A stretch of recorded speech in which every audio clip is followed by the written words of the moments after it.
হাইলাকান্দি বিধানসভা কেন্দ্রে ভোটদান সম্পন্ন করার পর নিজের প্রতিক্রিয়া ব্যক্ত করলেন বিজেপি প্রার্থী ড মিলন দাস।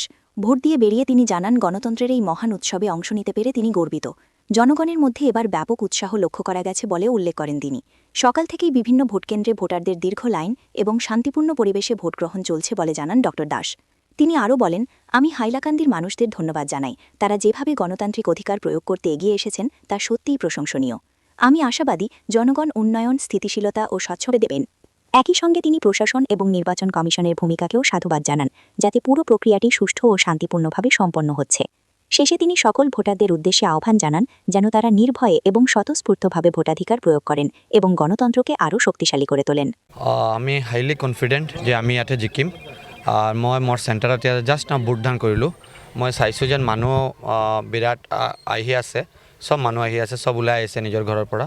আৰু মই ভাবোঁ যে চবে আজি গণতন্ত্ৰৰ এইটো উৎসৱৰ দিনত চবে আগবাঢ়ি ভাগ ল'ব। আৰু এনেতো মেক্সিমাম ছাপোৰ্টাৰ মই যেনেকৈ চেহেৰা চাই আছোঁ, চবে বিজেপিকে ভোট দি আছে। 100% ৰাজ্যত আমাৰ বিজেপি গভৰ্ণমেণ্ট হ'ব। 100% আমাৰ গভৰ্ণমেণ্ট হ'ব।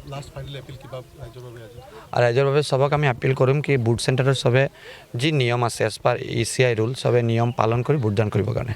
Thank you.